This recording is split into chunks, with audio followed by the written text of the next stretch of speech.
నమస్తే, welcome to meta news.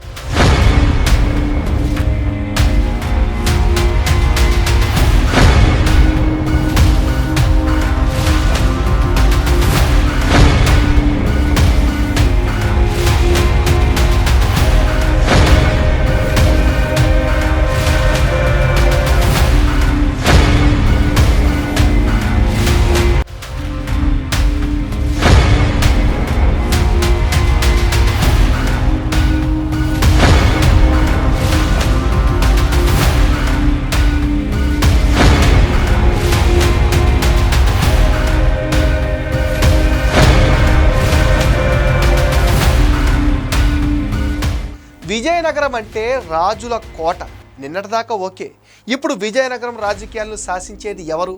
Ashok Gajapati రాజు గోవా గవర్నర్గా వెళ్ళిపోవడంతో విజయనగరం పరిస్థితి ఏంటి అని అంతా ఆలోచిస్తున్నారు. ఉమ్మడి విజయనగరం జిల్లా టీడీపీ పరిస్థితి రాజు లేని రాజ్యంలా మారిపోయిందని టీడీపీ నేతలు అంటున్నారు. టీడీపీని ముందుకు నడిపే నాయకులు ఎవరన్న ప్రశ్న ఇప్పుడు ఉత్పన్నమవుతుంది. టీడీపీలో యువ నాయకత్వం వస్తోంది. పాత నాయకులంతా పదవీ విరమణ చేస్తున్నారు, యాక్టివ్ రాజకీయాలకు దూరం అవుతున్నారు. ప్రస్తుతం విజయనగరం జిల్లాలో అదే పరిస్థితి ఉంది. జిల్లాను ఒక తాటి మీద నడిపించే స్థాయి ఉన్న వాళ్ళు లేరనే టాక్ కూడా చాలా గట్టిగా వినిపిస్తుంది. విజయనగరం జిల్లాలో తెలుగుదేశం పార్టీ అనగానే టక్కున గుర్తుకొచ్చే పేరు అశోక్ గజపతి రాజు. పార్టీ ఆవిర్భావం నుంచి క్రియాశీలకంగా ఉన్నారు ఆయన. పార్టీ పొలిట్ బ్యూరో సభ్యుడిగా దశాబ్దాల పాటు ఉన్నారు ఆయన. ఇక ఎప్పుడు అధికారం వస్తే అప్పుడు ఆయనకు పదవి గ్యారంటీ అన్నట్టుగా ఉండేది వ్యవహారం. అందుకు తగ్గట్టుగానే విజయనగరం జిల్లా నుంచి పదవి కోసం ఆయనతో పాటు పోటీ పడే మరో నాయకుడు కూడా లేకుండా పోయారు. దీంతో రాజుగారి జిల్లా పార్టీ మొత్తాన్ని సింగిల్ హ్యాండ్తో శాసించేవారు. అశోక్ గజపతి రాజుకు గవర్నర్ పదవి దక్కడంతో రాజ్యాంగ నిబంధనల ప్రకారం టీడీపీ సభ్యత్వానికి రాజీనామా చేశారు. తాను సుదీర్ఘకాలంగా కొనసాగిన పార్టీకి రాజీనామా చేయటం బాధాకరంగా ఉందని భావోద్వేగానికి గురై కన్నీరు కూడా పెట్టుకున్నారు. ఇప్పట్లో ఆయన పొలిటికల్గా క్రియాశీలకంగా అయ్యే అవకాశం లేదు. అందుకనే ఇక నుంచి విజయనగరం జిల్లా టీడీపీకి పెద్ద దిక్కు ఎవరన్న ప్రశ్న ఉత్పన్నమవుతుంది. అశోక్ గజపతి రాజు 2019 ఎన్నికల్లో ఓటమి పాలైన పార్టీని నడిపించారు. 2024లో తన సీట్ను కూతురికిచ్చేసి ఆమెను నడిపించారు. కానీ ఆయన తర్వాత ఎవరనే ప్రశ్న ఉత్పన్నం కాలేదు. ఇప్పటిదాకా ఒక లెక్క, ఇక నుంచి మరో లెక్క అన్నట్టుగా ఉండేది. మిగతా నాయకులంతా యాక్టివ్ రోల్స్ తీసుకోవాలని అనుకోలేదు. అంతా బంగ్లా పాలిటిక్స్కు అలవాటు పడిపోయారని అంటున్నారు. ఒక్కసారిగా ఆయన గోవా గవర్నర్గా రాజ్భవన్కి వెళ్లడంతో ఇక్కడ వ్యవహారాలు ఎవరు చూసుకుంటారనేదే పెద్ద చర్చనీయాంశంగా మారిపోయింది. జిల్లాలో ఎవరికి పార్టీ టికెట్స్ ఇవ్వాలో, ఎవరికి నామినేటెడ్ పదవులు ఇవ్వాలో అన్నీ ఆయనే డిసైడ్ చేసేవారు. ఆయన ఎవరికి టికెట్ ఇవ్వమంటే చంద్రబాబు వారికే బీఫామ్లు ఇచ్చేవారు. ప్రస్తుతం అశోక్ గజపతి రాజు కుమార్తె అతిథి గజపతి రాజు విజయనగరం ఎమ్మెల్యేగా ఉన్నారు. అయినా సరే ఆమె తండ్రిలాగా అంత ప్రభావం చూపలేకపోతున్నట్టుగా చెప్పుకుంటున్నారు.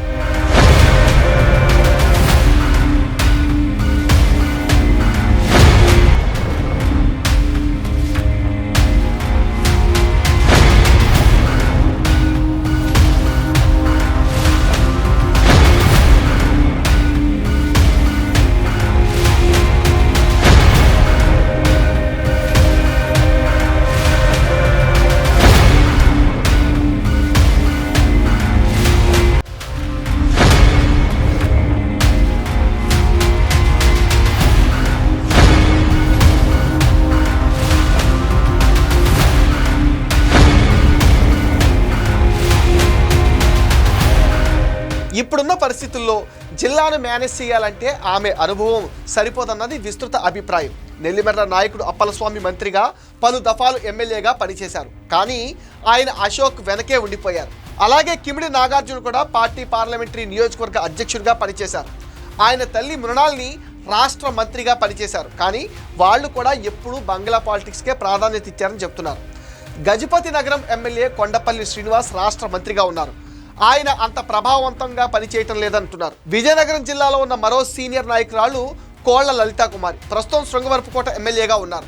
ఆమె కూడా అశోక్ గజపతి రాజు మాట దాటి పోలేదంటున్నారు. వీళ్ళంతా జిల్లాలో పేరున్న నాయకులే అయినా ఏదైనా పెద్ద సమస్య వస్తే అందరితో మాట్లాడి పరిష్కరించలేరు. చంద్రబాబు, లోకేష్ దృష్టికి తీసుకువెళ్లి సానుకూలత సాధించగలిగేంత స్థాయి వారికి లేదంటున్నారు. అశోక్ గజపతి రాజులాగా రాయల్గా పనిచేసేవారు పార్టీలో లేరు. బొత్స కుటుంబం మొత్తం వైసీపీని లేపే ప్రయత్నంలో ఉంది. ఆ కుటుంబాన్ని తట్టుకుని రాజకీయాలు చేయటం చాలా కష్టం. అశోక్ గజపతి రాజు క్లీన్ ఇమేజ్ ఉన్న నాయకుడు కావడంతో బత్సా కుటుంబ హవాను తట్టుకోగలిగారు. ఆ స్థాయి రాజకీయాలు చేయాలంటే ఇప్పుడు టీడీపీకి పటిష్టమైన నాయకత్వం అవశ్యం. వెలమ సామాజిక వర్గం అధికం. తూర్పు కాపు సామాజిక వర్గానికి చెందిన సీనియర్ నేత కళా వెంకట్రావు ఉన్నారు. ఆయనది బలమైన రాజకీయ నేపథ్యం. అయితే ఆయన సైతం దూకుడు చూపే అవకాశం లేదు. కలిశెట్టి అప్పలనాయుడు పార్టీకి అందించిన సేవలను గుర్తించి చంద్రబాబు టికెట్ ఇచ్చారు. ఆయన ఎంపీగా విజయం సాధించారు. మరోవైపు బొబ్బిలి రాజులు ఉన్నారు. సుజయ్ కృష్ణ రంగారావుతో పాటు ఎమ్మెల్యే బేబీ నైనా కూడా ఉన్నారు. ఇంకోవైపు మాజీ మంత్రి కొండూరు మురళీమోహన్ రాజం నియోజకవర్గానికి ప్రాతినిధ్యం వహిస్తున్నారు. చీపురుపల్లిలో పోటీ చేసి గెలిచిన కళా వెంకట్రావు మాత్రమే ఇప్పుడు ఆశాజ్యోతిలా కనిపిస్తున్నారని అంటున్నారు. ఈ పరిస్థితుల్లో కళా వెంకట్రావు పెద్దరికం తీసుకుంటారా అనేది ఒక $1 మిలియన్ ప్రశ్నగా మారిపోయింది. అశోక్ గజపతిరాజు తర్వాత విజయనగరం టీడీపీ రాజులేని రాజ్యంలా మారిపోయిందని అంతా మాట్లాడుకుంటున్నారు. ఇప్పుడు పార్టీ అధిష్టానం ఏం చేస్తుందనేది చాలా ఆసక్తికరంగా మారింది. పార్టీ పెద్దలే ఇతరులను ఇంపోర్ట్ చేస్తారా, లేక ఉన్నవాళ్ళలో ఎవరో ఒకరికి ఇప్పుడు ఛాన్స్ ఇస్తారా, ఎవరు ఈ అవకాశాన్ని అందిపుచ్చుకుంటారనేది కూడా చూడాలి. ఇక నుంచి విజయనగరం ఎవరి చేతుల్లో పెట్టాలన్నది చంద్రబాబుకు పెద్ద పజిల్గా మారింది అంటున్నారు. ఇది మెటా న్యూస్ అప్డేట్. ఈ వీడియో పైన మీ విలువైన ఒపీనియన్ని కామెంట్ సెక్షన్లో పోస్ట్ చేయండి. మీరు ఇచ్చే కామెంట్స్తో మరిన్ని ఇంట్రెస్టింగ్ వీడియోస్ మీకు అందిస్తాం. అండ్ మీరేం చేయాలో మీకు తెలుసుగా, ఈ వీడియోస్ని లైక్ చేయండి, షేర్ చేయండి, మెటా న్యూస్ని సపోర్ట్ చేయండి, సబ్స్క్రైబ్ చేయండి.